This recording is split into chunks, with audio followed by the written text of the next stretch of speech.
Assalamu alaikum, shalom, bonjour, nous sommes le vendredi 27 novembre 2019, il sonne 11h et c'est l'heure du Club de la Presse. Merci encore une fois à vous toutes et vous tous qui nous écoutez un peu partout au Togo, en Afrique et dans le monde.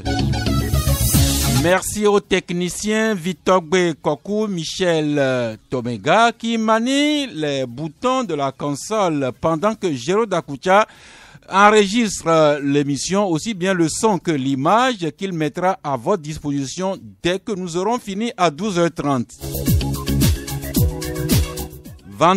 Ce vendredi 27 septembre, d'un côté, je souris, pour ne pas dire que je ris, et de l'autre côté, je pleure.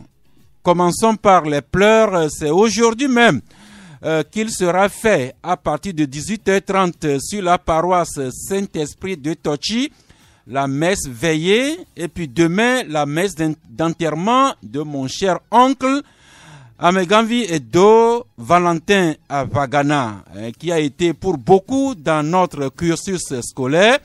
Il est parti il y a 10 jours à l'âge de 73 ans. Merci à Dieu qui l'a rappelé et prions que son âme repose éternellement en paix. Maintenant, le sourire, pour ne pas le rire, c'est souhaiter joyeux anniversaire à deux dames.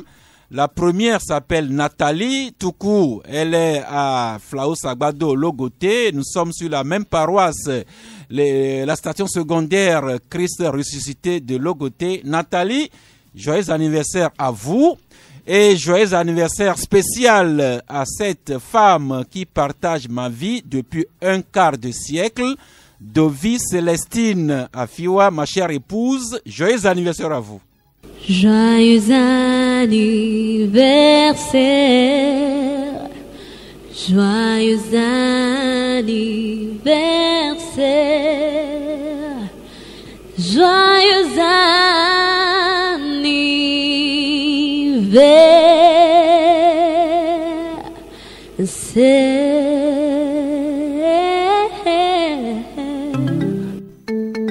Esobe Nsanda Bayambango Balika Dorike Yo Kandoule. Joyeux anniversaire, nos vœux les plus sincères. Aujourd'hui c'est ma fête, il faudrait que ça pèse. Joyeux anniversaire, nos vœux les plus sincères. Le champagne. Mimi Bossou Swedjere, bonjour. Bonjour Sass, bonjour à toutes et à tous. Joyeux anniversaire à Tata Dopé. J'allais vous demander de souhaiter anniversaire à mon épouse que vous connaissez. Mais pourquoi très bien. ne le ferais-je pas? Pas Joyeux anniversaire. Mais non. Oh, voilà. Joyeux anniversaire à elle. Joyeux Merci beaucoup. Mimi Bossou Swedjere, présidente de l'association Précieux Trésor de Vie, directrice de la maison TV5 Monde. Et puis, elle a ajouté une autre barrette à cette décoration.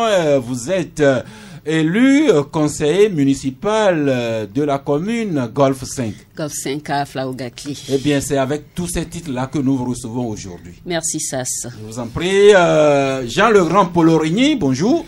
Bonjour Sass et bonjour aux éditrices et auditeurs du Club de la Presse du Canal FM. Vous êtes déjà marié?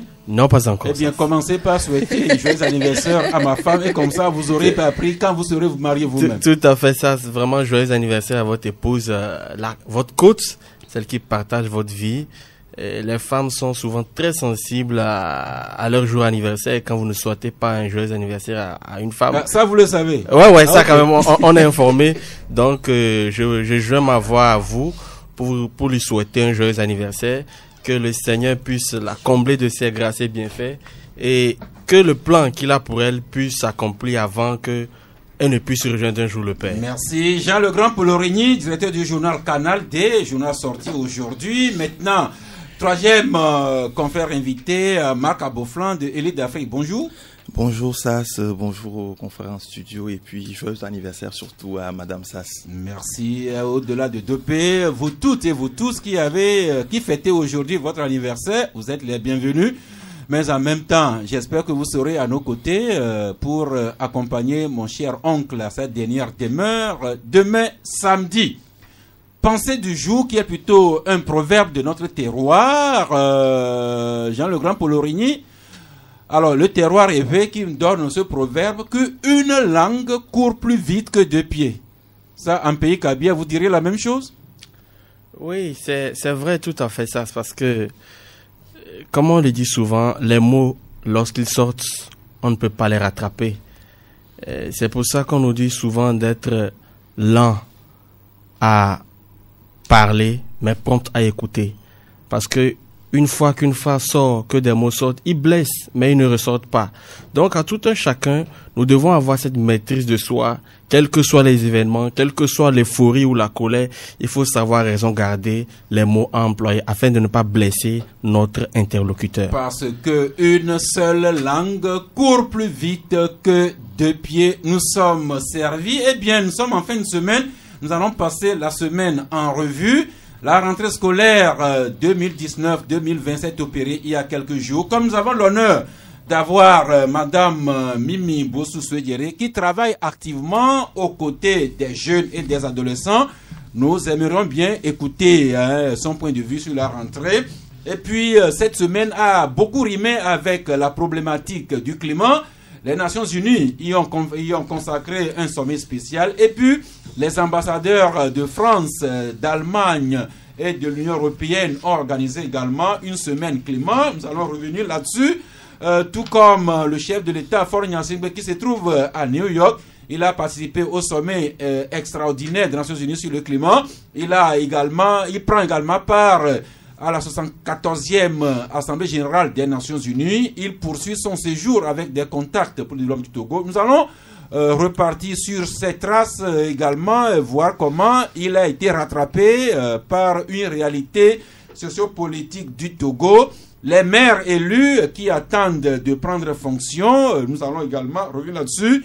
Et puis, si nous avons le temps, et nous allons trouver le temps également pour parler de ce gros pavé que notre cher Kakonou Boupo vient de lancer encore dans la mare de la gouvernance démocratique et économique ici au Togo. Et puis, nous clôturons en beauté à partir de 12h lorsque vous entrerez en ligne sur les deux numéros 22 21 33 74 ou bien le 22 20 19 68 par vos questions, vos commentaires et autres apports. Mimi Souedjere, rebonjour. Rebonjour Sass. Vous présidez l'association Précieux Trésor de Vie depuis 15-16 ans. Vous avez créé ce qui devient une institution, la maison TV5 Monde. Je sais que dans vos activités, vous êtes beaucoup aux côtés des jeunes et des adolescents, notamment pour ce qui concerne leur scolarité. Eh bien, quel est le regard que vous jetez sur cette rentrée scolaire 2019-2020? Merci Sass, mais avant de parler de la rentrée, permettez que j'ai une pensée pour les parents des jeunes morts par noyade au Maroc. La dernière fois, j'ai écouté dans le journal Canal FM ce matin que leurs corps seront rapatriés incessamment. Ça a ravivé ma douleur.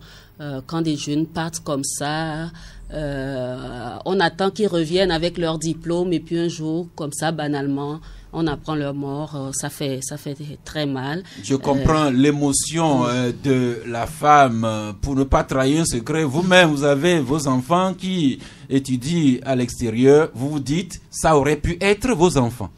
On prie Dieu pour tout ce voix et merci, voilà, merci. Mais ça fait mal. Donc, pour revenir à la rentrée que ces jeunes ne feront pas eux cette année, pour revenir à cette rentrée, il y a 3 semaines que nous sommes sur le terrain pour accompagner les élèves, puisque c'est la tradition chez nous avec le programme Rentrée avec TV5 Monde. Aussi bien, ça fait 6 communes dans lesquelles nous travaillons. Et ce qui retient mon attention, c'est vraiment la précarité que j'observe sur le terrain. aussi bien à Lomé qu'à l'intérieur du pays. Nous avons commencé dans ma commune, Golfe 5, puisque de toute façon, je suis maintenant conseillère et la charité bien ordonnée commence par soi-même. Je prends acte. Je suis très présente dans ma commune et ça a commencé là. Nous ne connaissons pas les enfants, donc nous passons par les chefs de quartier pour nous identifier les enfants qui ont besoin d'être accompagnés. Mais ça fait très mal quand on vous dit que c'est 200 enfants et que vous arrivez pour satisfaire 200 enfants, que vous vous rendez compte que c'est plutôt le double ou le triple qui a besoin d'être soutenu. Ça fait mal de voir comment les gens vivent dans la précarité et un seul cahier donné. Comment les enfants sont tout joyeux de le recevoir et les parents viennent avec eux. Comment les parents se battent pour avoir ces cahiers-là. Je me dis, mais il y a du travail à faire sur le terrain. On était dans un village, je ne vais pas donner le nom du village, une maman qui a frappé son enfant pour ces cahiers-là. Et pourquoi? Quand on a identifié les enfants, son enfant n'était pas sur la liste. Maintenant, quand nous étions en train de partager les fournitures, puisque nous donnons tout ce qui est pour la classe, et l'enfant n'était pas sur la liste, mais on a donné un nom, la personne ne s'est pas présentée et l'enfant est rentré. Nous, on croyait que c'était lui, mais quand on contrôlait, on a vu que c'était pas lui. Donc, on dit, bon, tu nous attends, voilà. Et on dit, mais quel est ton nom? Il dit qu'il s'appelle Kofi. Or, sur le document, c'est un Comelin. Et on dit non, c'est comment? Donc toi tu es Kofi. Et quand l'enfant est sorti, la maman qui le rattrape et le frappe. Mais pourquoi tu n'as pas dit que tu es comment? Tu aurais dû te taire. Moi ça me fait mal parce que la maman n'a pas les moyens. Parce que c'est ce que moi je comprends. Elle n'a pas les moyens. Elle voudrait aussi avoir ses cahiers pour son enfant et parce que l'enfant n'a pas été peut-être malin. Qu'elle puisse le frapper pour ça, je trouve jusqu'à quel niveau la précarité amène les parents à faire parfois des erreurs d'éducation, je peux l'appeler ainsi, pour dire vraiment c'est triste ce que nous réalisons sur le terrain.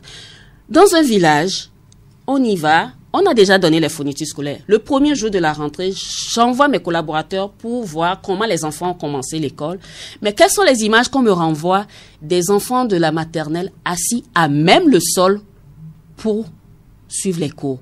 Et on me dit, ça a toujours été ainsi. On peut avoir le nom du village? Non, je préfère taire le nom du village. C'est pas très loin de... Mais c'est très triste. Aujourd'hui, ils ne sont plus par terre parce qu'on a fait tout pour que on leur trouve des chaises. Qui a fait ces efforts-là? C'est notre institution, c'est la maison TV5 Monde. Avec l'appui de notre partenaire traditionnel TV5 Monde, c'est avec lui que nous faisons notre programme.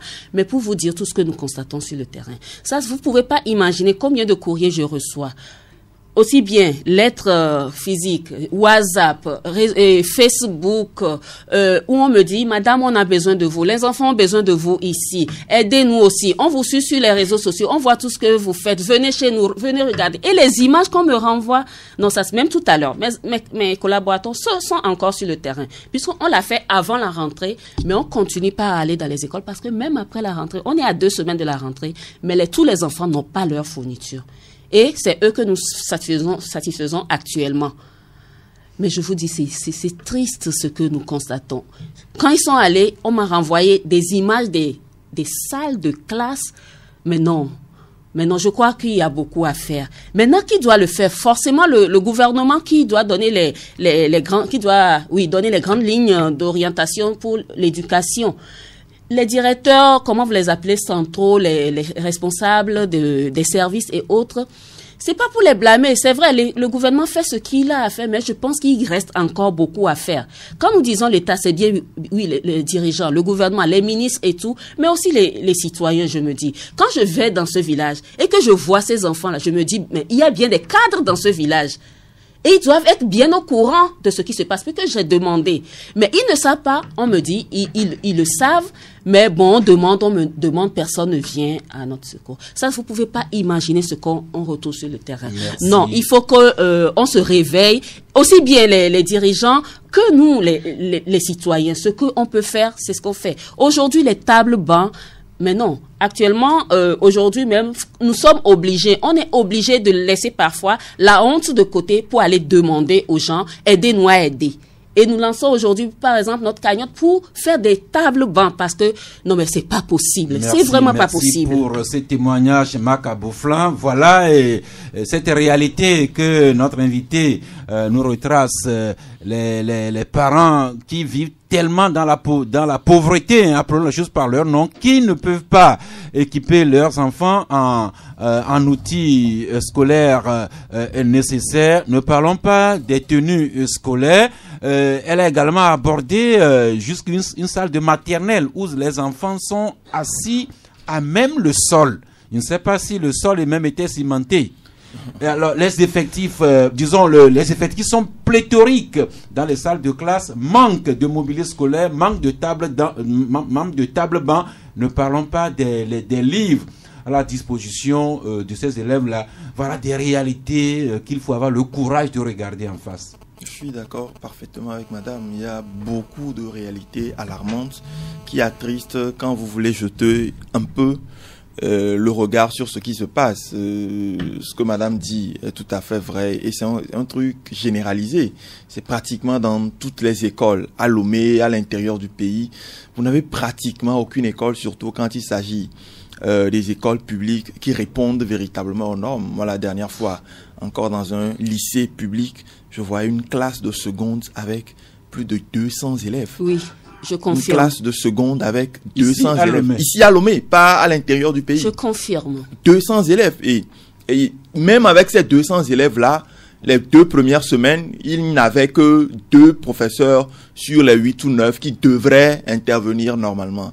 C'est beaucoup de réalités aujourd'hui dont on ne parle pas. C'est vrai que ces dernières années... Si, nous en parlons au Club de la Presse. Non, pas nous en tant que journalistes, nous qui portons la voix, mais je veux parler des premiers responsables de l'éducation, des acteurs de l'éducation et le gouvernement, les syndicats, mais aussi, je pense, cette institution-là qui a l'impression d'avoir disparu. C'est le fameux comité national des parents d'élèves, qui depuis cette rentrée, il ne porte même pas la voix. Le comité est là. Je crois que ce comité était à la séance du travail que le Premier ministre a eu avec les comité existe. Ce comité existe.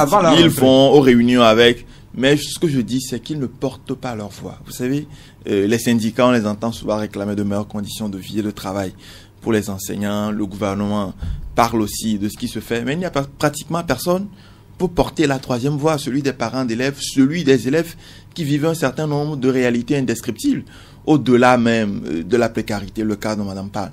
Et ça encore, c'est les écoles ou les centres, les communes qui ont la chance d'avoir un certain nombre de personnes de bonne volonté qui vont vers eux avec ce dont ils ont besoin pour démarrer. Dans d'autres, vous voyez des professeurs qui m'ont dit cette semaine que lui, dans sa classe, il y a la moitié des élèves qui n'ont même pas de quoi noter ce qu'il écrit. Et ça, ce sont des réalités. Et au-delà même, il y a aussi aujourd'hui, quand on parle des cours préparatoires, premier et deuxième, on a changé les manuels scolaires cette année. Il y a beaucoup d'écoles à Lomé. Et ça, j'imagine encore ce que serait le cas de beaucoup de villes à l'intérieur, comme Yarkpanga, Mandouri, où il faut du temps pour aller. Il y a beaucoup d'écoles publiques à Lomé, où les professeurs même n'ont pas encore les manuels, jusqu'à parler des élèves qui vont disposer de ces manuels-là, alors que nous sommes déjà à la fin de la 2e semaine de rentrée. Donc il y a beaucoup de réalités. S'il vous plaît, les gens nous interpellent, nous disent pourquoi vous en parlez. Il faut qu'on en parle et que vous en parliez aussi pour que ça touche ceux que ça doit toucher. Quand ils parlent des parents d'élèves, oui, c'est eux qui doivent porter la voix. Parce que je me dis, c'est vrai, ce sont les dirigeants, le gouvernement, mais il y a une hiérarchie à suivre. Il faut qu'on remonte ça vers eux. Nous faisons notre travail. Mais il faut qu'à chaque niveau, chaque acteur fasse son travail. Mais nous allons en parler, crier haut sur tous les toits. Il faut vraiment que la relève. Sinon, je me demande, mais quel cadre on aura demain, quel dirigeant on aura demain quand les enfants étudient dans ces conditions. Merci. Jean Legrand Polorini, à côté de cet océan de besoins, il y a quand même quelques gouttes d'efforts que le Togo, notamment le gouvernement, fait. Cette année, il y a le dernier concours d'enseignants dont le résultat a été proclamé. C'est quand même une petite goutte pour pallier un peu le manque d'enseignants. Il y a également quelques écoles d'initiative locale que le gouvernement a intégrées dans son registre. depuis quelques années, les frais scolaires, a priori, sont gratuits, même si à côté, on assiste à plein de cotisations parallèles. Et quand on approche les directeurs d'école, même les parents d'élèves, ils disent que c'est avec ces cotisations parallèles qu'ils s'équipent en table-banc, qu'ils recrutent et paient les enseignants volontaires, pour dire comme madame que vraiment, si nous voulons que le Togo de demain soit meilleur aujourd'hui, il faut une attention toute particulière à accorder à notre enseignement. Oui, ça, tout à fait. Le constat de cette situation que madame Mimi a fait démontre le niveau de pauvreté et de misère que nous avons dans notre pays. On n'est pas loin de Lomé et vous constatez de telles situations. Vous imaginez dans le Togo profond ce qui se passe? Notamment dans votre village d'origine. Vous imaginez un peu la misère. On est encore à quelques kilomètres de la capitale d'un pays. Dans la capitale. Dans la capitale, Ben. Dans la capitale. Le constat de madame, c'est à côté. Dans un pays indépendant depuis 1960. C'est la preuve que l'État a failli. L'État fait des efforts, mais on est trop en retard. Le droit à l'éducation est le premier droit des citoyens. On veut bâtir quel type de nation? Vous voulez des citoyens modèles, mais vous êtes incapables d'éduquer, de les outiller efficacement. Quels citoyens nous aurons demain? Qu'est-ce qu'ils vont produire à la société? De quoi pourrons-nous nous vanter devant les autres nations quand notre éducation est malade? Elle est malade. Et dans ces zones, on va nous dire qu'il y a des députés, qu'il y a des cadres. Et à l'occasion des élections, ils viennent solliciter le suffrage de ces populations. Mais quand vous demandez, est-ce qu'on les revoit? Les villageois vous disent que depuis qu'ils sont partis, ça fait 5 ans, c'est quand il y a élection qu'ils reviennent encore. Et qu'est-ce que vous voulez? Où est-ce que nous allons dans ces conditions? C'est vraiment grave. Si on ne peut pas mettre au centre les préoccupations des Togolais, le Togolais veut être éduqué d'abord. Quand on ne dit pas un peuple n'est pas mature pour réclamer ses droits. Je suis désolé. Il en est ainsi de l'enseignement public, et quand on va dans le privé, la situation peut être un peu ou tout autant noire, avec les enseignants du privé qui sont recrutés. Beaucoup d'entre ces enseignants du privé ne bénéficient pas des recyclages permanents. Quel salaire on leur paie? Ils ne sont pas déclarés à la sécurité sociale, même si ces enseignants du privé, du primaire se vengent. Ces enseignants du privé se vengent sur les élèves avec les cours de soutien, les TD qui leur servent des moyens de soutirer de l'argent aux élèves et aux parents. Voilà des réalités. Nous ne voulons pas dire que rien ne se fait. Non. Mais c'est que il y a encore beaucoup à faire. Il arrive des fois qu'un nuage peut cacher tout le soleil. Mais c'est ça. Et les maires ont du travail. Merci beaucoup. Les maires avec leurs conseillers ont vraiment du travail. Hier, toute une seule école, si vous voyez le chapelet de demandes qu'on m'a présenté, Merci. Alors, sans transition, nous abordons en même temps la page des nouveaux maires de leurs conseillers municipaux. C'est vrai, ils ont été élus, les conseillers municipaux qui eux-mêmes ont désigné leurs maires avec leurs adjoints, et avec le temps, les polémiques qui sont nées avec l'élection de ces maires-là s'estompent peu à peu. La dernière actualité qu'on peut évoquer, Marc Aboflan, c'est cette directive du ministre en charge de l'administration territoriale, qui a demandé au président sortant des délégations de faire l'état des lieux de leurs ressorts territoriaux, état des lieux qui devrait en principe être déposé depuis mercredi dernier. Alors si cela est fait, est-ce que vous avez une idée de quand les maires entreront pleinement en fonction, parce que du travail les attend? Oui, je pense qu'il y a une autre directive du ministère qui a instamment demandé au préfet d'attendre la publication au journal officiel des noms, les procès-verbaux des élections. En tout cas, jusqu'à ma connaissance aujourd'hui, le journal officiel en question n'est toujours pas disponible, parce que j'ai vérifié. Et donc, en attendant que ce journal, je pense que c'est le journal officiel qui nous dira, mais si tout va bien, ça devrait se faire au plus tard, à partir du 15 octobre. Maintenant, il y a une réalité, c'est que cette situation que sont censés faire les anciens présidents de délégations spéciales doit normalement permettre aux maires d'avoir une situation de départ, d'avoir une évaluation de ce qu'ils sont en réalité comme actifs et puis comme passifs. Et selon les premières informations que j'ai à ma disposition, les nouveaux maires vont hériter surtout de beaucoup de passifs, de dettes contractées par les mairies, de contrats signés avec un certain nombre de partenaires, pour certains de contrats qui courent jusqu'à 2025. Et ils vont également hériter de beaucoup d'arriérés de salaire d'un certain nombre d'agents municipaux et donc finalement de beaucoup plus de passifs que d'actifs en réalité. Et au-delà du secteur éducatif, au-delà de la question d'assainissement ou de tout ce qu'ils auront comme réalité à gérer dans leur mairie, je pense que la gestion du passif des délégations spéciales sera également un grand pan du travail à faire par les nouveaux maires. Mimi Bossoyede, par indiscrétion, est-ce que vous avez des pistes à nous tresser quant à l'entrée en fonction de vos nouveaux maires et de leurs adjoints? Non, ça, je ne saurais rien vous dire, malheureusement. Mais pour me prononcer un peu sur le point qu'ils doivent faire avant la prise de fonction des nouveaux maires, je crois que c'est une évidence et je ne pense même pas que ça doit s'arrêter là. C'est pas parce que eux ils ont fait leur point que quand les autres viendront, il ne faudra pas contrôler, parce qu'il faudra bien faire le contrôle. Et moi, peut-être, j'irai peut-être même jusqu'à demander un audit pour s'assurer que vraiment ce qu'on présente, c'est vraiment ça. Vous venez de le dire, le temps des combats d'idées est passé, les maires sont élus, mais place maintenant à l'essentiel. 6 ans pour travailler pour le développement des communes. Et c'est là qu'on attend les maires et leurs adjoints. Parce qu'il ne suffit pas d'être élu, il suffit maintenant de faire preuve de compétences, de connaissances, de management et surtout de leadership. C'est là qu'on les attend. C'est vrai, nous les conseillers aussi, nous serons là à côté pour les aider. Mais un maire ne va pas se lever pour imposer son desiderata au conseil, à l'assemblée municipale. C'est ensemble que nous allons planifier les choses. Nous allons les planifier pour définir un plan d'action et eux, ils auront à l'exécuter. Et ce plan d'action doit se faire avec tous les acteurs de la commune. Je parle d'acteurs, il y a le préfet, il y a les chefs, il y a les citoyens, il y a les syndicats, il y a autant de choses. Et les maires n'auront plus à travailler comme avant. Nous aurons notre regard dans ce qu'ils font, mais il faudra que ça soit validé par tous et eux ils n'auront qu'à exécuter, en plus du travail administratif, bien sûr.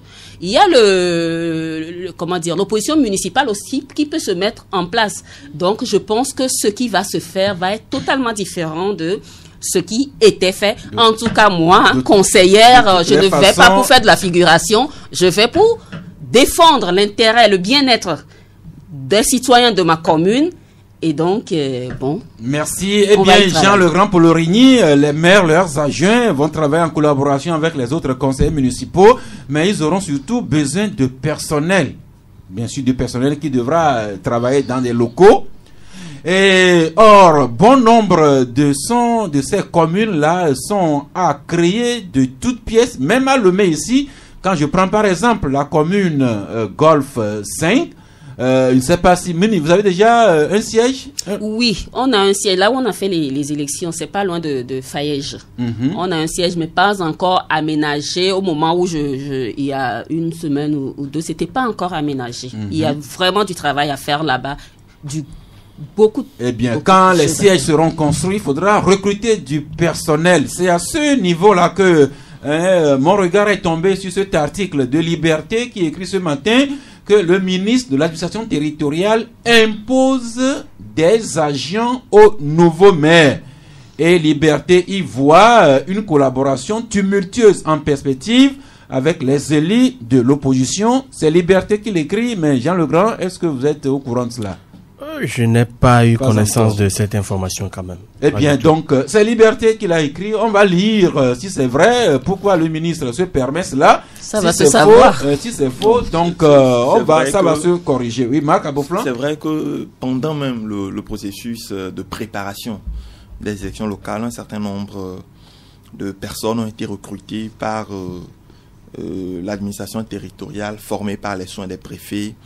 Et selon mes informations, ce sont eux qui devront être les premiers collaborateurs et jouer en réalité le rôle d'administratif ou d'agents administratifs de ces nouveaux maires-là qui vont prendre fonction et dont un certain nombre ne maîtriseraient pas forcément les rouages de l'administration. Attendons là et quand vérification sera faite ou démenti de cette information de liberté, on y reviendra. Mais juste un petit retour en arrière sur les écoles. Oui. Voici un témoignage qui nous vient.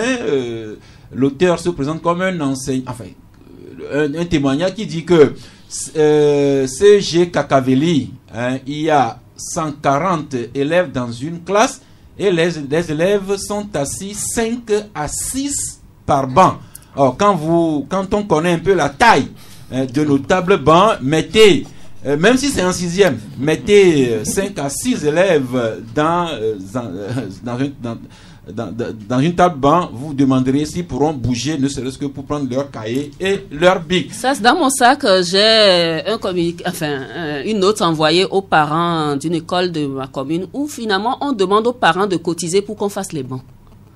Vous voyez jusqu'à quel point le problème est sérieux. Merci. Passons maintenant à la problématique du climat. Nous l'avons dit en introduction, c'est une question qui nous interpelle chaque jour un peu plus. Quand j'étais petit, à Hauteux là-bas, il y avait une forêt galerie le long de la rivière Zio, de la rivière Hao. Et quand on quittait Hauteux pour venir à Lomé, on traversait des brousses, pour ne pas dire des forêts. On rencontrait même des animaux qui ont depuis disparu avec la forêt. Aller de Hauteux jusqu'à Tchévier, de Lomé jusqu'à Tchévier, un peu partout. C'est le vide qui nous rattrape, réchauffement climatique, dérèglement climatique, le sujet qui a été jusqu'aux Nations Unies avec les dirigeants du monde qui en ont débattu. Et chez nous ici, des ambassades ont organisé également une semaine spéciale sur le climat. Le confrère l'éveil de la nation en parle aujourd'hui, semaine européenne de la diplomatie, la lutte contre le réchauffement climatique au centre des activités. Et autre journal, le libéral nous trace quelques pistes.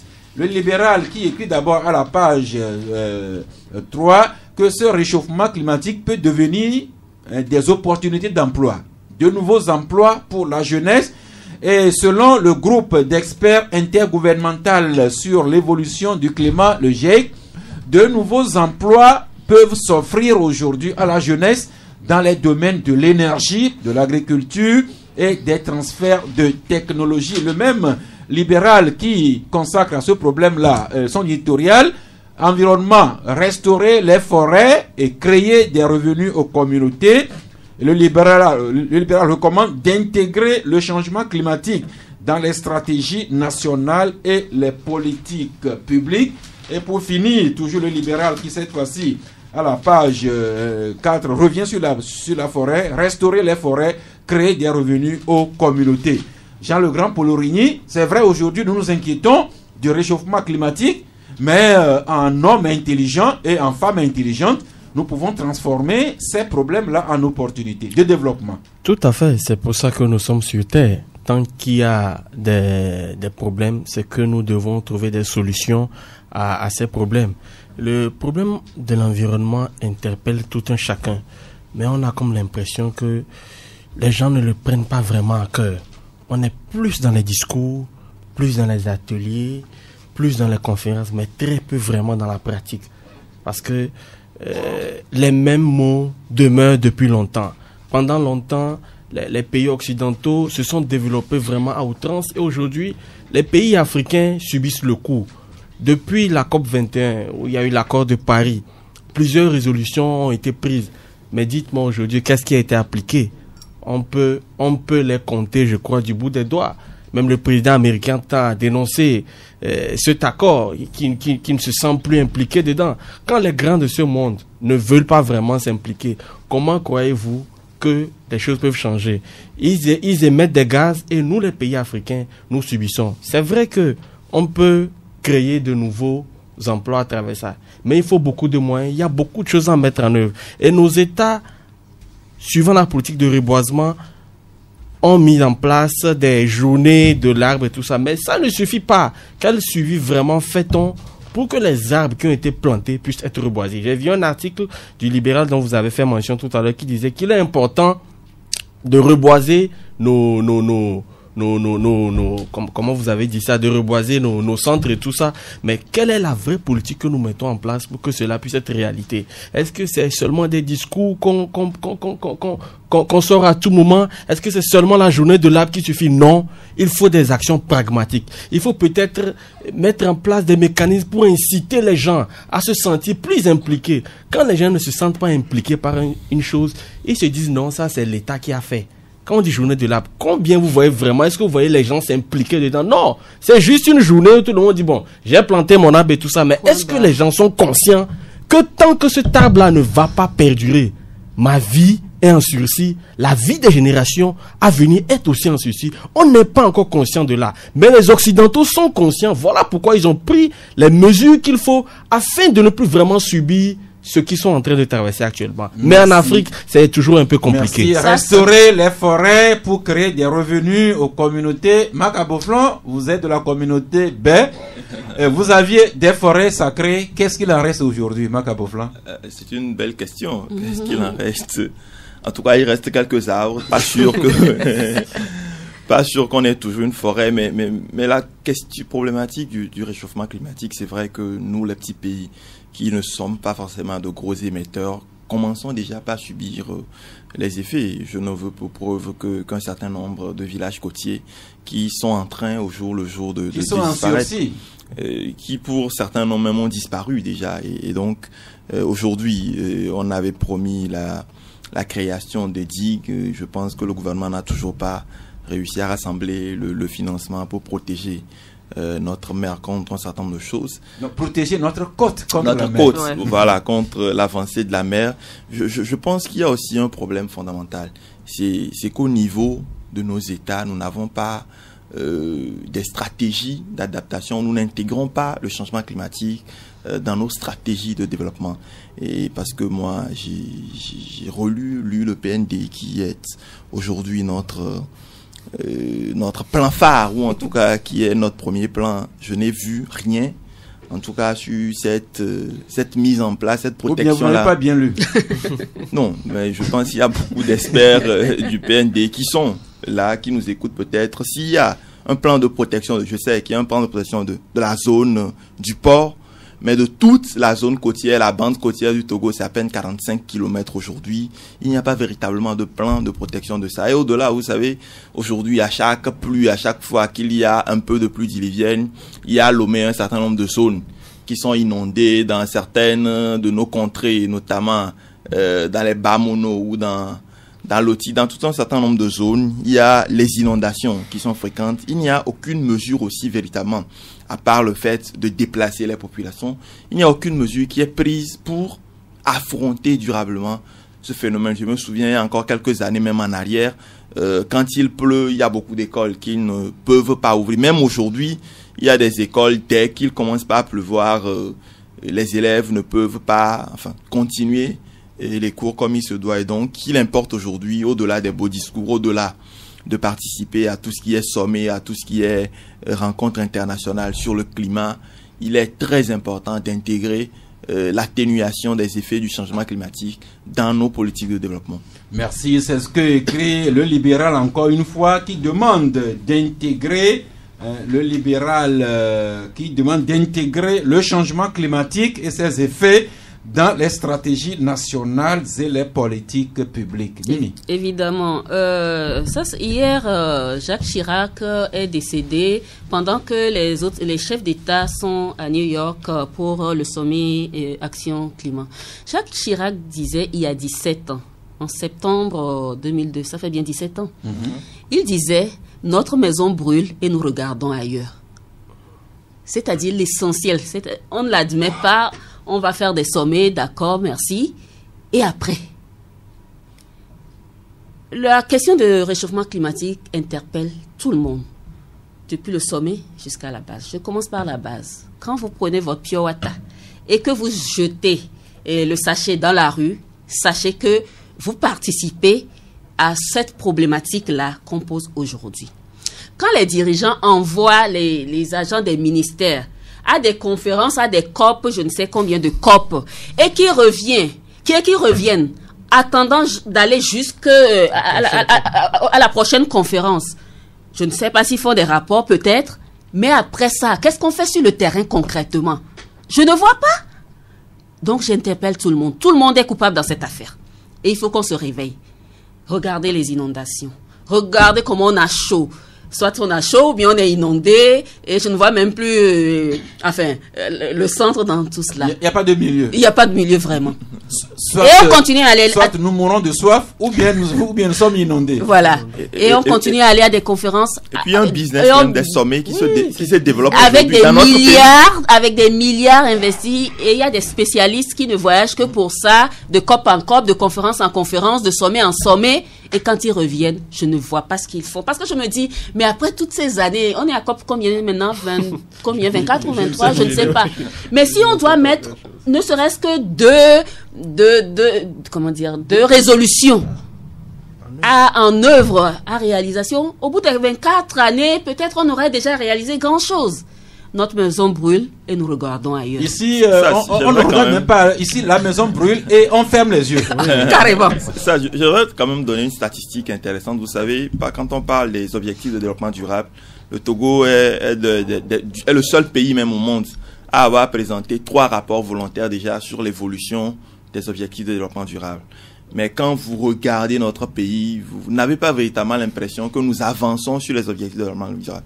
Et ce qui se passe en réalité... On a parlé tantôt de la précarité, de la pauvreté et ses impacts sur l'enseignement. Justement, et ce qui se passe, c'est que au niveau, un certain nombre de fonctionnaires développent ce business. Parce que quand il s'agit d'aller faire un rapport volontaire, c'est quand même une quarantaine de fonctionnaires qui vont se déplacer, aller passer leur temps à New York pendant le forum politique de haut niveau, avec tout ce qu'il y a comme per diem, tout ce qu'il y a comme suivi. Et donc, on est très rapidement, même les grands pays qui mettent véritablement en œuvre les ODD ne font pas autant de rapports volontaires que le Togo, notre pays, qui est le seul au monde aujourd'hui à en avoir fait 3 sur les ODD, alors que nous observons tous l'évolution des ODD dans notre pays. Mais les sommets, les rencontres internationaux ont encore un bel avenir. La preuve, une bonne partie du Togo se trouve à New York, le chef de l'État en tête.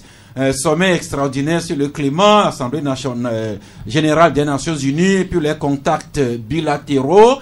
Le confrère, le tonnerre Théo Nyamsa écrit là-dessus qu'en marge de l'Assemblée générale des Nations Unies à New York, Faure Gnassingbé mène des contacts et veut rassurer les partenaires à investir davantage au Togo, notamment dans le PND. Mais ça avant d'aller à ça, permettait quand même qu'on salue toutes les organisations, les associations qui travaillent pour la protection de l'environnement. Il y en a au pays quand même qui sont dans la protection de l'environnement et qui font ce qu'ils peuvent pour le faire. Il suffit peut-être qu'on les accompagne davantage et je crois que un pas après un pas, on pourra faire quelque chose. Je voudrais quand même les saluer. La presse, nous faisons l'effort de discernement. Nous ne jetons pas le bébé avec l'eau du bain quand même. Mais revenons aux rencontres internationales. Jean Le Grand Prony, vous prenez acte de l'étape actuelle des tournées que mène le chef de l'État à New York, mais vous posez une question et vous écrivez dans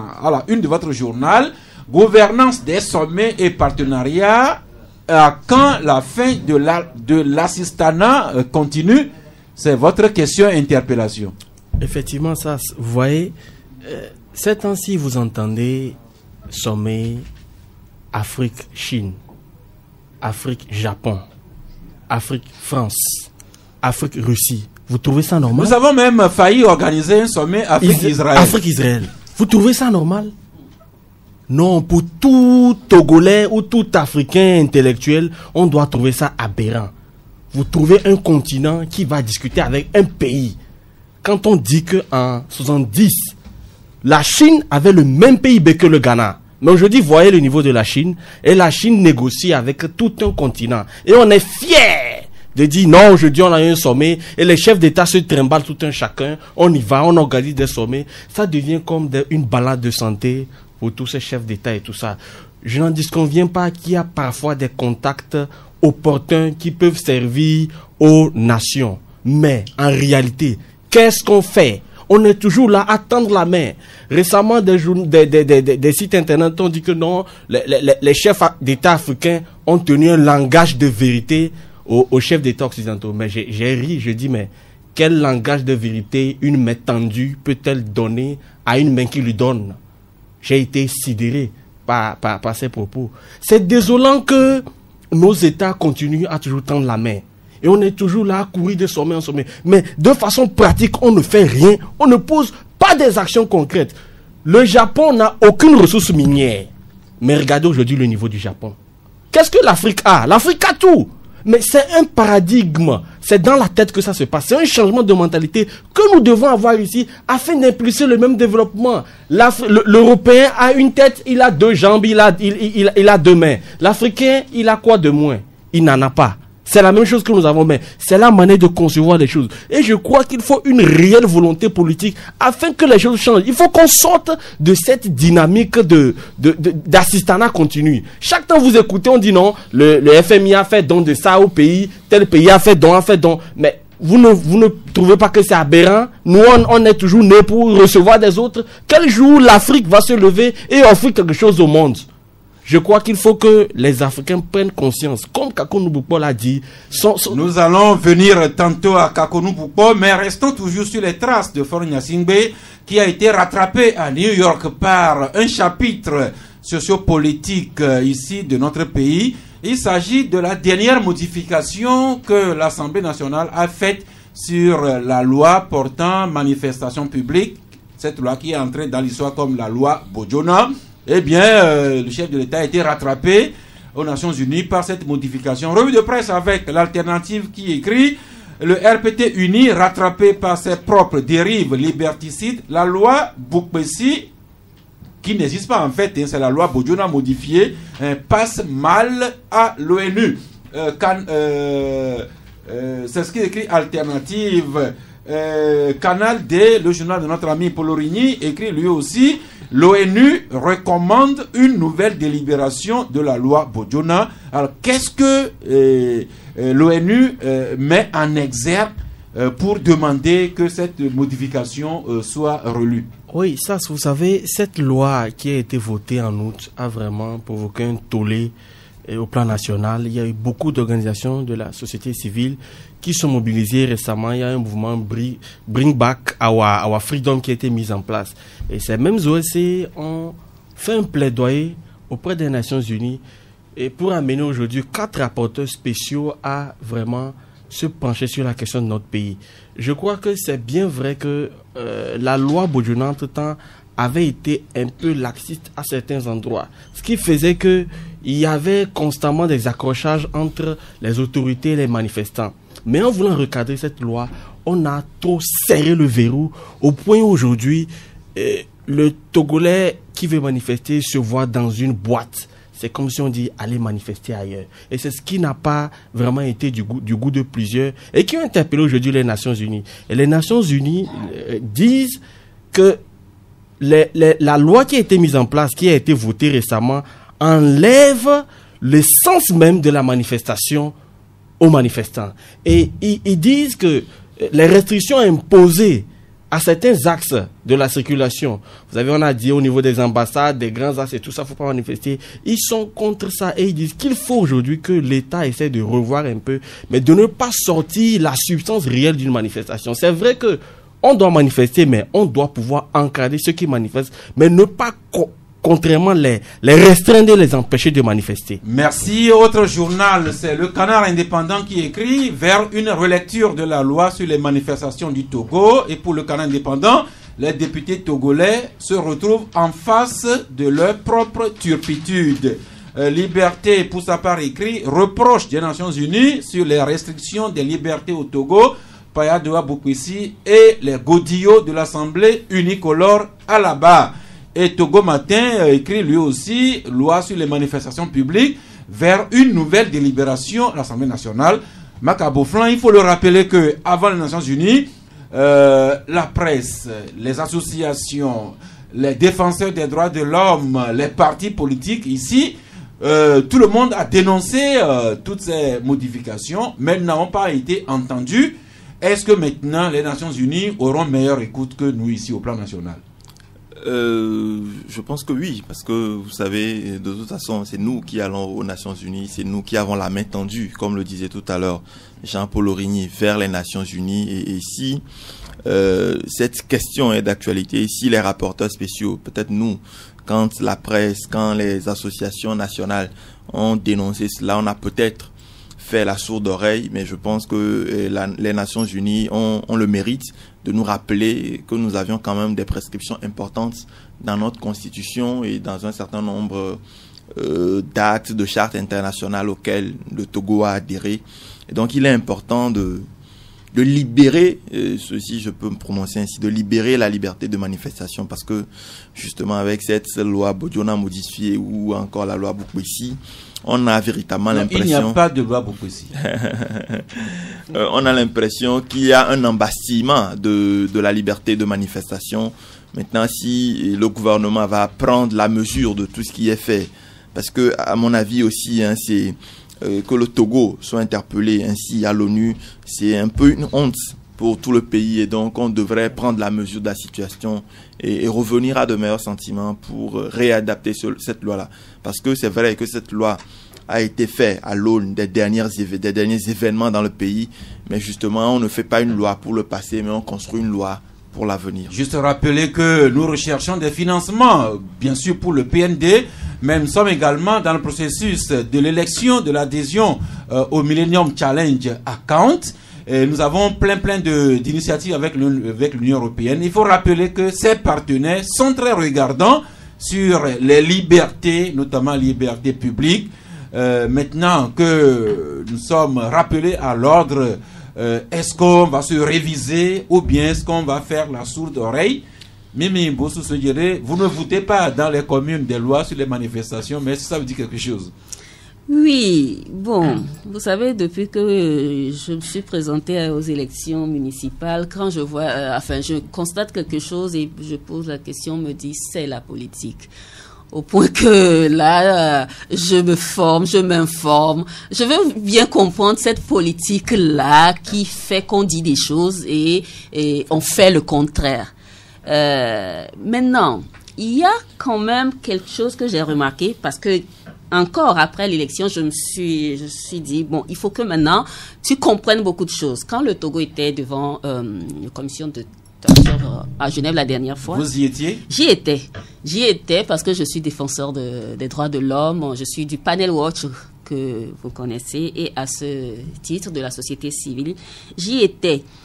Et j'ai remarqué que ce que je pensais, ce n'est pas ce qui se passe vraiment là-bas. Les choses ne se passent pas comme moi je le pensais. Je ne vais pas aller dans les détails, mais je veux juste dire que on ne baisse pas les bras ici pour demander que les droits de l'homme soient respectés, tout simplement parce que de l'autre côté, on a dit quelque chose. Il faut qu'on continue à y travailler, et je crois qu'on trouvera un terrain d'entente. Je préfère m'arrêter là. Merci. Nous avons parlé de pauvreté, nous avons parlé également de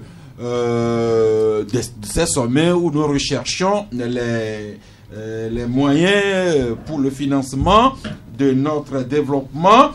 Voilà ces deux sujets qui sont au menu de ce nouvel essai publié par le professeur Kako Numbukbo. Je rappelle qu'il est toujours le doyen de la faculté de l'économie ici à l'université de Le Bénin, de la FASEG.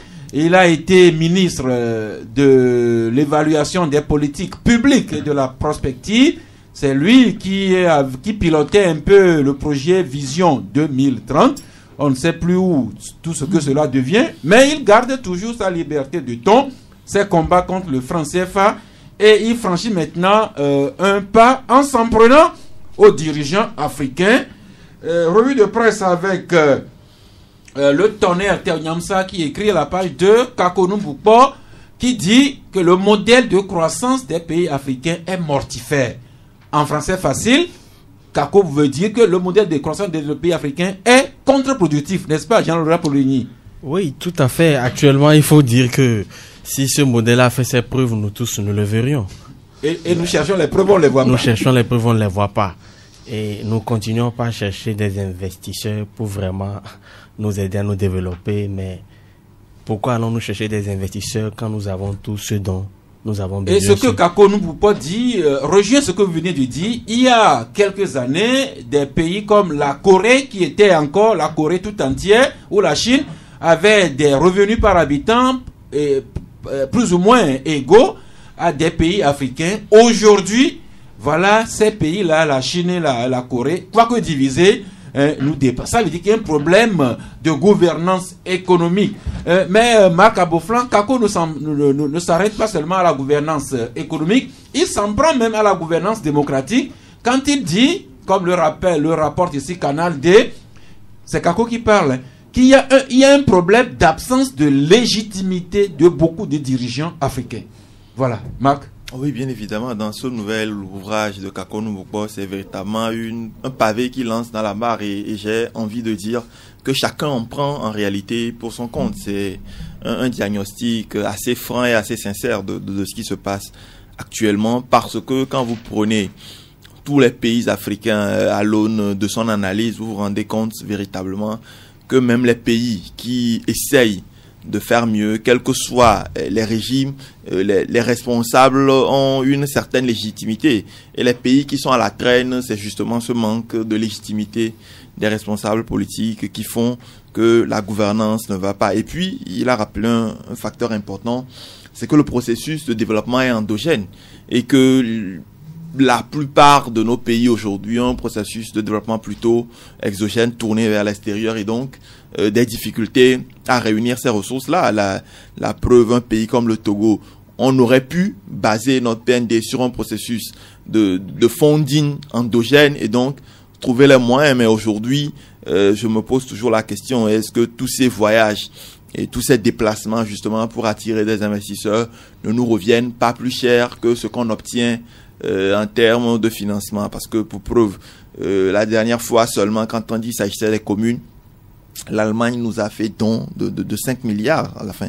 L'Allemagne a fait sa part, mais quand moi... Ces 5 milliards, c'est la troisième tranche d'apport que nous fait l'Allemagne dans l'accompagnement vers la décentralisation. Oui, bien évidemment, l'Allemagne, à travers la GIZ, est engagée depuis un certain nombre d'années, même depuis avec les délégations spéciales, à la professionnalisation de la gestion d'un certain nombre de communes, mais 5 milliards pour construire nos mairies. Je suis persuadé, quand vous entendez les scandales financiers ci et là, quand vous entendez tout ce qu'il y a comme mauvaise gouvernance, que le Togo aurait pu mobiliser ces ressources-là de manière endogène, si tant est qu'il y avait une meilleure gouvernance, si tant est que le Apulsia laissait son travail de sensibilisation pour s'occuper véritablement de la lutte contre la corruption. Merci Kako qui dit que notre modèle de développement nous fait plutôt marcher à reculons, et il s'en prend également aux dirigeants africains qui sauront se reconnaître qu'ils manquent de légitimité. Et puis il continue encore, tel que le rapporte le Canard indépendant, que leur seule chance, il parle des dirigeants africains, leur seule chance de se maintenir au pouvoir est d'être de bons élèves de la doxa internationale. Mimi, c'est vous qui nous parliez tantôt de la mort de Jacques Chirac. Eh bien, dans beaucoup d'émissions qui lui sont consacrées, il revient à suffisance que Jacques Chirac a été, entre autres, l'un des apôtres de la France-Afrique. Il a été ceux qui ont préservé le précaré français, qu'il a été le principal soutien des dirigeants africains qui ont fait 10, 20, 30, 40 ans au pouvoir. Mimi. Je viens de prendre mes marques en politique. Est-ce que vous pouvez m'épargner de répondre à cette question, quand bien même j'ai mon avis? Merci. Voilà ce nouvel essai que Kako Numbupo vient de publier. J'ai fait le constat que moi-même je cherche l'ouvrage, je ne l'ai pas encore, mais ces commentaires inondent les journaux. Je ne sais pas, on peut faire un plaidoyer ici pour que Kako Numbupo ou bien son éditeur viennent déposer un certain lot ici, que nous-mêmes nous lisions l'essai intégralement, et pourquoi pas que Kako nous ferait l'honneur de venir en débattre avec nous, ne serait-ce qu'au cours d'une soirée dédicace. C'est cela, c'est cela. Il faut quand même qu'on lise cela.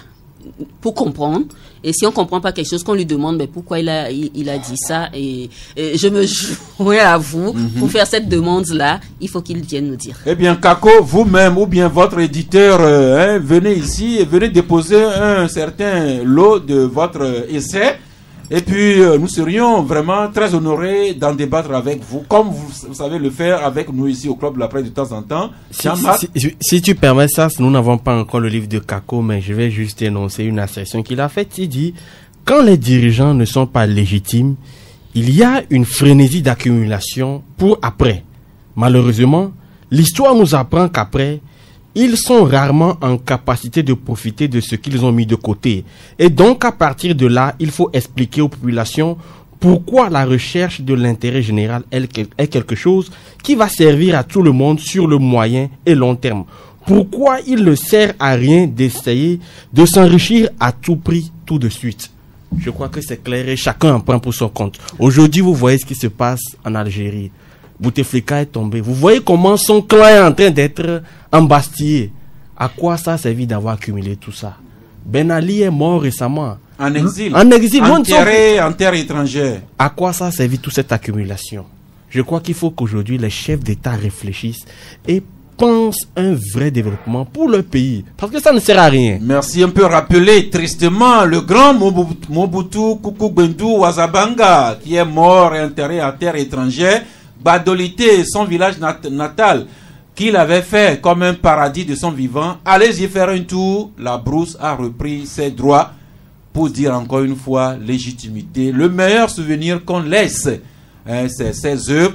Il me plaît de rappeler ce que disait celui qui demeure toujours mon ami, Tikpi Achadam, qui disait une fois ici dans l'émission Carrefour, que ce qui peut arriver de plus exécrable à un homme, c'est qu'on vous enterre en même temps que votre nom. Et que on comprenne qu'après, au-delà de la vie politique, il y a une vie et qu'on y travaille. Merci beaucoup. Un petit clin d'œil à nos partenaires et puis nous nous ouvrons à vous. 93.5 Canal FM.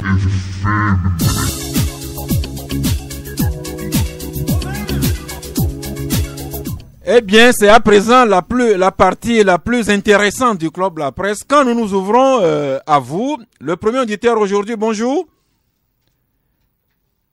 Allô, bonjour l'ami. Bonjour, Saf. Oui. C'est Cézing.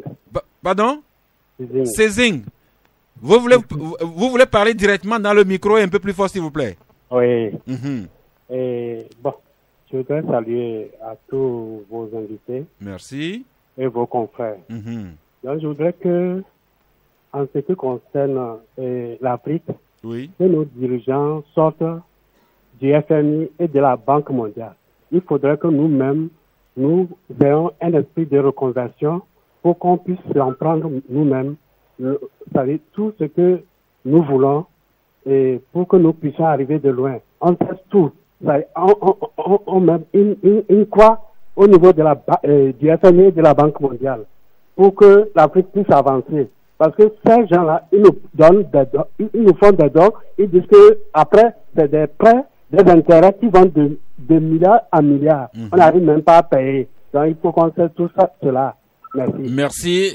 Nous transférons directement ce propos-là aux dirigeants africains en passant par le nôtre ici, le président de la République. Nous prenons le deuxième auditeur. Bonjour. Oui, bonjour à vous. C'est Monsieur Kofi. Monsieur Kofi, vous êtes le bienvenu. Merci. Ben, ceux de Kakavilla, ils sont 6 ou bien 140 dans la classe, c'est eux qui ont voulu ça. On dit que le gouvernement n'est pas bon. C'est eux qui critiquent avant que le gouvernement est bon. C'est ce qu'ils m'ont suivi, monsieur Taffer. Nous parlons des élèves, hein, les élèves qui n'ont pas encore l'âge de voter. Leurs parents sont les Togolais, ils sont là-bas. C'est ce qu'ils nous font. Si nous allons là-bas, ils nous giflent, ils nous donnent des coups de pierre. Ils ne veulent pas d'être opposants chez eux. Ils vont rester jusqu'à 100, 200 dans les classes. C'est ce qu'ils vont voir. Mais ok, c'est un peu de colère chez l'ami Kofi, mais retrouvons nos esprits et nous, ça ira mieux. Le troisième auditeur, bonjour.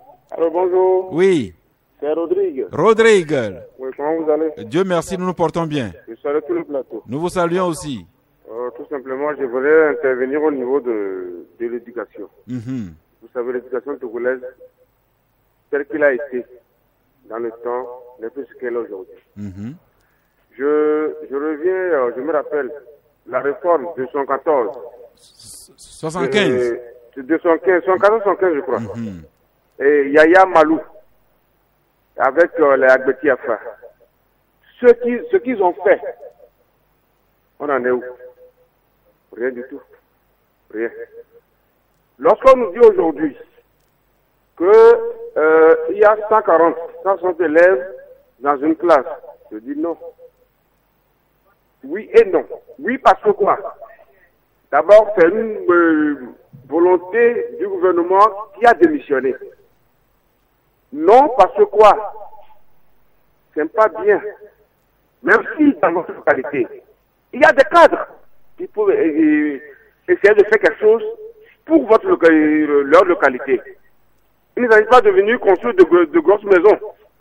Et en ville, et dans le quartier, quand ils vont rentrer là, et on ne les voit pas. Je dis non. Et c'est pas possible. Merci Rodrigue. Merci. Comme la liste d'attente est longue, merci de faire court. Mais juste rappeler, Mimi Bossou, on a beau faire appel à de bonnes volontés des personnes physiques, des ONG, mais l'éducation demeure une fonction régalienne d'un État. Oui, et c'est l'État qui doit donner les orientations, donner les moyens pour que le travail se fasse. Et c'est pour ça que j'interpellais aussi les services décentralisés là, qui remontent l'information. Le ministre ne peut pas faire le tour des villages. Le président ne peut pas faire le tour des villages. C'est pour ça qu'on les a mis dans les préfectures et tout. Qu'est-ce qu'ils remontent comme information? Que les rapports soient fidèles. Soient fidèles. Mais j'ai l'impression que pour leur poste, pour je ne sais pas, on est dans le... Merci beaucoup. Nous prenons l'auditeur suivant. Bonjour. Alors, bonjour à tous. Oui. C'est Johannes. Johannes. Alors, vous savez, c'est toujours sur l'éducation que j'aimerais intervenir. Il y a un réel problème par rapport à, comment le dire, à ce que, aux gens des personnes qu'on nomme comme ministres dans nos pays, surtout au Togo. On nomme les gens pour les récompenser de telle ou telle action en faveur du parti, en faveur du président, et non par rapport à leur savoir-faire. Vous voulez parler un peu plus fort, s'il vous plaît, Johannes? Oui, on nomme nos ministres non pas par rapport à leur savoir-faire, à leur bagage intellectuel, mais par rapport à leur militantisme. Et ce n'est que ce genre de choses que nous pouvons voir. L'éducation au Togo est à repenser de fond en comble.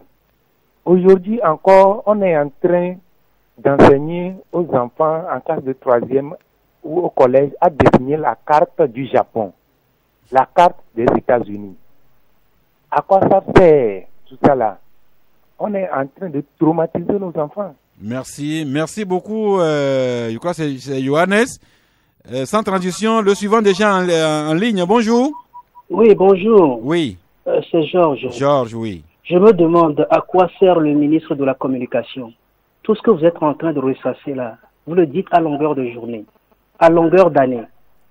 Il n'écoute pas ces choses-là, il ne remonte pas ces choses-là. Vous savez, j'étais assis la fois passée, j'étais passé par le collège d'Alizio Gomé.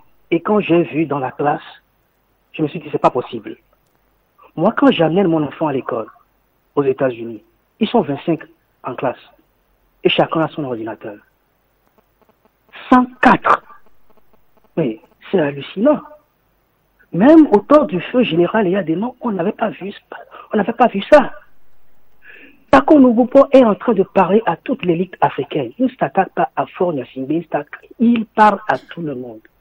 À nous de savoir que la modernité telle que conçue par les Blancs, c'est arrivé dans un impasse. Et à vous les journalistes, je vous dis ceci. Moi, je ne suis pas économiste. J'ai tous les livres de Tako Noubupo. Et je veux que prochainement, et il est dans la même ligne que le gars de Askai. Gervais Kofi Bondire Djondo. Oui, que les gens aillent à la librairie et achètent ces livres-là. Et parce que le savoir, c'est dans les livres. Il faut les lire. Nous ne devons pas suivre les blancs bêtement comme ça. Vous allez au Bénin, on va vous dire, le président a fait une entrée remarquable à New York. Vous allez au Ghana, la même chose, au Togo, la même chose. On se demande qui est vraiment important là-bas.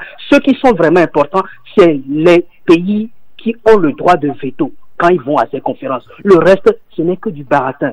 Il faut qu'on se réveille dans ce pays. Merci Georges. Macaboufla. Je partage l'avis de Georges sur le fait que quand même il faut d'abord que nous repensons notre éducation, que nous réadaptons notre éducation à un certain nombre de nos réalités, mais que ce message-là soit le message de toute l'élite, parce qu'au-delà du président que nous voyons souvent, il y a tout un certain nombre de fonctionnaires, de responsables qui ne font pas leur travail comme il faut. Mimi identifiait tout à l'heure les inspecteurs ou les responsables de l'éducation à tous les niveaux. Mais je pense que si les responsables de parents d'élèves, les directeurs de l'enseignement, tout le monde faisait son travail comme il faut, nous n'en serions pas où nous sommes actuellement. Merci. L'auditeur en ligne, bonjour. Allô, David, bonjour. Oui, bonjour. C'est pour souhaiter joyeux anniversaire à ta femme et à ton collègue de la paroisse. Merci. J'ai oublié son nom. Madame Nathalie. Merci. Merci, c'est gentil à vous, madame. Mais nous revenons... Oui, bonjour. Allô, bonjour le plateau. Bonjour à vous, madame. C'est madame Ingrid à la parole. Madame Ingrid. Oui. Ah, ok, nous vous écoutons. Je salue tout le plateau. Nous vous saluons aussi. Je crois que ce qui se passe sur le terrain est vraiment triste. À 19 km de Lomé, si vous venez ici à Batalangi, on a mis la première pierre depuis le temps d'Abeti Afa. On n'a jamais construit cette école-là. Les enfants sont sur les mines, sur les bois, à 19 km de Lomé. Vous parlez de la réalité de ce jour-là? Ah, Batalangi, après Pogan. Oui. Et c'est un centre de cri où tous les élèves, tous les établissements viennent passer les examens là-bas. Donc, il y a encore des élèves qui s'asseyent sur des troncs d'arbres, sous les arbres à Batalangi. À 19 km de Lomé, à Pogan, à Batalangi. J'invite la dame de TV5 à venir faire l'expérience, voir, à venir inspecter. C'est vraiment triste. Donc, j'invite le gouvernement à venir s'occuper de cette école. Parce que les enfants, ce sont eux qui vont être le cas de demain. Merci. L'école est construite sur le terrain, mais sur le papier, mais ce n'est pas construit sur le terrain. Merci, si vous venez là-bas, les enfants sont s'affrontent au vent, aux intempéries, tout. C'est pas bien. Merci, madame. Vous voudrez bien laisser vos coordonnées hors micro au technicien. Après, madame Mimi va vous contacter. Oui, Jean Legrand Polori. Oui, vous voyez ça. On dit qu'on est à 19 km de Lomé et tout ceci se passe. La question qui se pose est, est-ce qu'on fait un compte rendu fidèle au chef de l'État? Fonya Singbe ne peut pas aller dans tous les villages. Mais les gens qui sont censés faire un compte rendu, est-ce qu'ils le font fidèlement? Je crois la semaine passée, vous discutiez ici d'un sujet où les gens détournaient les courriers et tout ça au chef de l'État. Mais quand un chef de l'État veut bien diriger un pays, il s'entoure de bonnes personnes efficaces, capables d'être ses yeux et ses oreilles et lui faire un compte rendu fidèle. Mais lorsque on n'a pas ce personnel autour, mais on va forcément aller vers l'échec. Merci beaucoup. Il y a déjà un éditeur en ligne. Bonjour. Bonjour, Saf. Oui. C'est Kanyidek. Kanyidek, oui. À Kanyikopé. Madame Mimi, bonjour. Kanyidek. Oui. Bon, et ça, oui. Et moi, ma préoccupation, c'est à la veille de Madame Mimi. Bon, je pense que... Allô, Kanyidek? Allô, Kanyidek? Ah, il est porté disparu subitement. Je crois qu'il est là. Allô, Kanyidek? Allô? Oui. C'est Rodrigue. Ah, ok. Rodrigue, bon retour. Merci. Oui, nous vous écoutons. Oui, merci. J'aimerais vraiment féliciter Madame Mimi. Merci beaucoup. Pour tout ce qu'elle fait. Je pense que ce n'est pas facile. Hein. C'est pas facile dans la mesure où essayer de plaider pour ce que vous faites là, c'est pas tout facile. Merci beaucoup, Monsieur Rodrigue. Et vous rendez vraiment des fleurs. Vous jetez des fleurs. Et secondo, Monsieur Sass. Oui. Je voudrais dire quelque chose. Dites-le. Un ministre, c'est pas dans un bureau. En Europe, c'est pas ça. Un ministre, ça doit être sur le terrain. C'est pas dans un bureau, descendre, tu descends ton bureau, tu rentres dans ton 4x4 et rentrer dans ta maison. Donc, qu'ils aillent sur le terrain. Moi, l'éducation m'est vraiment très important. L'éducation m'est vraiment très important. Parce que quoi? L'éducation d'un pays, un pays s'avance quand il y a vraiment une éducation et bien instruit. J'ai eu la chance d'aller au Sénégal. J'ai vu ce qui se passe là. Et c'est pas ça qui se passe nous au Togo ici. Merci. Et il y a des mains en son temps, Aimé nous dit, tant vaut l'école, tant vaut la nation. Alors, quelle nation mais je suis d'accord avec eux quand ils interpellent les ministres. Parfois, c'est quand on va faire remaniement que tu vas voir une figure, tu vas te demander, ah bon, lui aussi était ministre parce qu'on l'a vu faire rien faire, quoi. Non, mais il faut que ça change, il faut qu'on fasse les choses autrement. Il y a une question importante. Oui, la priorité aux auditeurs. Alors, oui, bonjour. Ouais, c'est Kaindek qui est bien. Bon retour, Kaindek. Ouais, je disais à Madame Mimi que ce n'est pas hier, ce n'est pas aujourd'hui qu'elle est en train de faire cette don humanitaire pour des kits scolaires. Et bon, selon ces explications, et vous, en tant que journaliste, vos explications, bon, c'est comme si il n'y a pas d'interlocuteur crédible. Bon, et j'aimerais demander à Madame Mimi, est-ce qu'il vous arrive de faire des lobbying auprès du gouvernement quand on constate que vous faites sur le terrain? Merci. Mimi? Ok, le lobbying, c'est-à-dire quand vous êtes en face d'un responsable directement, vous lui dites ce qui se passe. Mais maintenant, vous n'allez pas le suivre pour qu'il fasse le rapport comme on le dit. Nous, on dit ce qu'on a à dire quand on se retrouve devant eux, personnellement. Mais après, on n'a pas ce pouvoir-là et c'est pour ça que je salue maintenant cette décentralisation qui nous permet, à travers les communes, à travers le travail des maires, d'être plus proches des populations. Le rôle d'un élu local, c'est d'être plus proche de sa base et de ses concitoyens. Et j'ose croire que les maires feront le nécessaire pour que ça change. De toute façon, en tant que conseillère municipale, j'ai quand même aujourd'hui un petit pouvoir de plus pour agir, pour faire plus que ce que je faisais. Merci. Bonjour monsieur, bonjour madame. C'est Georges qui est revenu. Georges, oui. Juste pour vous donner un exemple. Il y a un milliardaire nigérien, Tony Elumelu. Il a mis 100 millions de dollars sur la table. Et il va distribuer ça à 1000 Africains. Et il veut que ces gens-là entreprennent. Et les milliardaires togolais. Selon l'interview que Tako Nbouko a donnée, il y a les directeurs de cabinet ici qui sont plus riches que le président français. Ces gens-là volent l'argent du pays et ils vont acheter des maisons à l'extérieur. C'est une anomalie et à la fin, ça ne leur profite pas. L'Afrique est plus riche que la Chine. Et la Chine a sorti 600 millions de gens dans la pauvreté. Et elle joue aujourd'hui dans la cour des grands. C'est la première puissance du monde, excepté le côté militaire. Donc, il va falloir que nous, Africains, on se réveille. Aliko Dangote a dit qu'il ne va pas investir un franc à l'extérieur du continent. Que les milliardaires togolais, que les milliardaires africains se réveillent. Moi, j'ai la vocation de créer 50 emplois à l'âge 55. Je veux devenir milliardaire et après devenir philanthrope. C'est-à-dire créer un incubateur et mettre l'argent au profit des jeunes togolais. Merci. Et nos grands frères, qu'est-ce qu'ils font? Merci. À propos des biens mal acquis, notamment les gens qui ont construit en Europe, vous vous rappelez, c'était Jean-Bédel Bokassa qui avait acheté des châteaux, des palais en France, mais qui est mort comme un sans domicile fixe. Alors que s'il avait construit à Bangui, la maison lui serait restée. Nous prenons aujourd'hui le dernier auditeur. Bonjour. Allô, bonjour, monsieur Sass. Oui. Tout d'abord, mes condoléances pour votre oncle. Ah oui, votre voisin qui nous a quittés. Voilà, que nous allons enterrer demain. En paix. Merci, merci. Et bonne chose. Je dis, tout ce qu'on vous criez, je salue madame. Je l'écoutais, moi aussi j'ai été candidat conseiller zone 5. Bon, l'éducation, c'est-elle la tête d'un pays? L'éducation, la corruption, tout ça là, si on a bien éduqué les enfants, les enseignants, il n'y aura plus de corruption.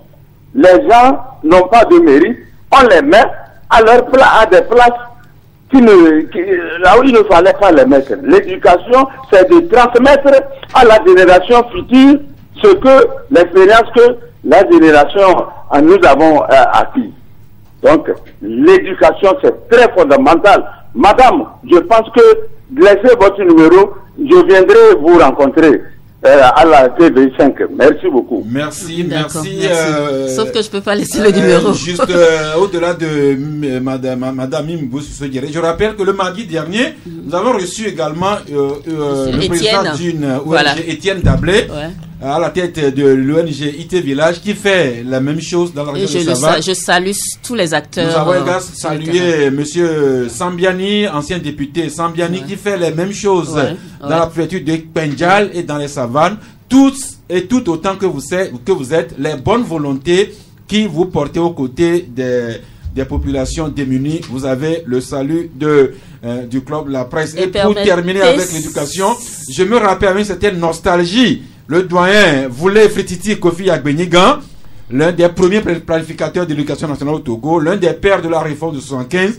Il nous instruisait beaucoup, Dieu merci. En fait, malheureusement, il nous a quittés il y a quelques années. Qu'il repose en paix. Juste un clin d'œil aux techniciens, puis nous revenons terminer en beauté. 93.5 Canal FM.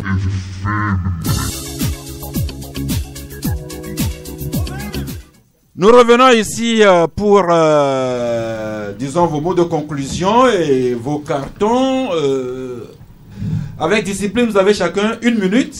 Commençons par Mimi Bossou. 1 minute, ça s'il vous plaît, pouvez-vous me donner mon numéro au dernier intervenant là. Ouais, vous lui donnez mon numéro s'il vous plaît. Et je dis quoi? Ben l'éducation c'est vraiment très important. Il faut qu'on veille à l'éducation de cette jeunesse là qui va prendre la relève demain. Et je crois que c'est monsieur Georges qui a parlé de lecture. Il faut que nous lisions. Je vous dis, j'étais dans un établissement hier, au CM2, la maîtresse qui me disait que ils sont obligés de revenir faire comme de la alphabétisation parce que les enfants ne savent pas lire. Au CM2? Au CM2. Ils sont retournés au livre de CP2. Hier après-midi, j'étais dans un établissement. Mais c'est vraiment pas possible. Permettez que je remercie. Et puis nous-mêmes, Togolais, nous ne sommes pas champions de la lecture. Hein. Ah, mais il faut que ça change parce que monsieur Georges l'a dit. Hein, le savoir est dans les livres et je suis d'accord avec lui. Et j'ai lu le livre de Yondo, ça vraiment inspire, ça instruit. Et merci à monsieur Georges d'avoir fait cas. Permettez que je remercie aussi. Quand je fais les publications, il y a des gens qui spontanément viennent pour aider, notamment le club, le Colibri. Hier, ils étaient avec nous dans un établissement pour faire des dons. Et puis des individus que je ne connaissais pas, monsieur Libé à Agoué, qui a apporté un carton de cahiers avec des accessoires. Je veux remercier tout ce monde-là qui se sent interpellé par ce qui se passe sur le terrain. Et je dis, c'est ensemble que nous le ferons. Ne serait-ce que pour donner une leçon à ceux qui doivent le faire, qui ne le font pas, mais aussi pour contribuer au développement de notre pays, parce que je le dis toujours, l'intérêt général repose sur l'épaule de chaque citoyen. Je ferai ma part, que chacun fasse sa part. Je pense qu'on s'en sortira bien. Mes parents de l'école primaire publique d'Akoré-Sewa, dans le petit de Vaud, de même que vos amis d'ici de Haouté vous saluent. Ok, merci beaucoup. Maintenant, votre carton. Mon carton vert à tous ces enfants, tous ces élèves pour cette rentrée, mais un carton vert particulier aux enfants de la rue qui, eux, malheureusement, ne sont même pas à l'école. Merci. Voilà. C'est une tradition que l'invité ne donne pas de carton, mais j'ai laissé le droit à Mimi de donner carton parce que vous êtes aussi directrice de publication du magazine Adomag. Deux magazines. Adomag pour les ados et Bakan pour les enfants. Mais depuis que vous êtes rentré dans cette affaire de municipale, non, ça va paraître comme d'habitude. Charles Legrand pour l'Origny. Oui, je vais juste faire 2 coucous spéciaux si vous me permettez. D'abord, féliciter une association qui fait un bon travail, c'est l'association Akem, qui est située à Djagblé, qui a organisé des consultations foraines gratuites à Niamtougou Kopé, dans la préfecture de l'Anié, et à Djagblé toute cette semaine. Ils ont abattu un travail formidable à Djagblé et à Niamtougou Kopé. Ils ont fait quoi concrètement? Ils ont consulté près de 1000 patients et ont prodigué des traitements adéquats à toutes ces personnes. À Niamtougou Kopé et puis à Djagblé, il y a eu plusieurs pathologies, notamment le paludisme, les otites, les maux oculaires et beaucoup de choses qui ont été traitées. Ça, c'est la première chose. Le second coucou que je fais, c'est à l'école pratique des commerciaux qui est 6 à Agbalepédo. C'est une initiative d'un jeune entrepreneur togolais très dynamique qui veut sortir de l'ordinaire et former de façon pratique les commerciaux en 12 mois. Et c'est un truc formidable. J'invite tous ceux qui veulent acquérir de nouvelles compétences dans le domaine commercial, qui ont une licence master, BTS ou qui ont fraîchement eu le bac, d'aller vers cette école qui est Isaac Balepédo. Et on va chuter avec votre carton? J'ai pas de carton. Je souhaite un bon week-end à tout un chacun. Merci. Macabo Flan. J'ai un carton rouge. À qui? Au Premier ministre, à Monsieur Selom Klassou. Il a fait quoi pour mériter ce carton? Enseignant-chercheur de son État, Premier ministre de la République, ancien ministre de l'Éducation, et conscient des enjeux de l'éducation, de l'importance de l'éducation, s'arroger le titre de ministre de l'Éducation, et ceci sans aucun acte officiel, alors que nous savons tous l'importance de l'éducation. Et qu'à côté, malgré qu'il ait ce rôle-là, on ne voit rien qui est fait pour changer le quotidien dans le secteur de l'éducation. Il y a quand même des initiatives de gouvernement, on en a rappelé certaines. Une goutte d'eau dans l'océan, comme on l'a dit. Et je pense qu'il y a beaucoup de problèmes qui interpellent, beaucoup de problèmes qui méritent que le Premier ministre lui-même, en tant qu'ancien ministre de l'Éducation, fasse un plaidoyer pour qu'on nomme véritablement un ministre de l'Éducation. Quelqu'un qui soit quand même le répondant face à tous ces problèmes-là dont on parle. Le Premier ministre a sûrement entendu, ou du moins ses services lui rendront compte. Merci à vous qui êtes aujourd'hui au studio, tous ceux qui ont défilé depuis lundi jusqu'à ce jour. Canal FM, nous ne saurions jamais assez vous remercier.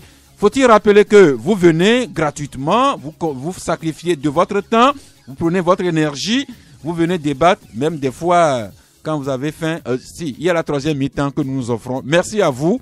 Eh bien, nous vous souhaitons bon week-end. Nous allons nous reposer un peu, voyager, mais également il y a des gens qui sont en deuil, tout comme moi-même. Eh bien, quand nous aurons fini d'enterrer nos parents, nous nous retrouvons ici au Club de la Presse le lundi prochain à 11h. Si Dieu le veut, Dieu le voudra bien. Alors ensemble, encore une fois, célébrons la vie.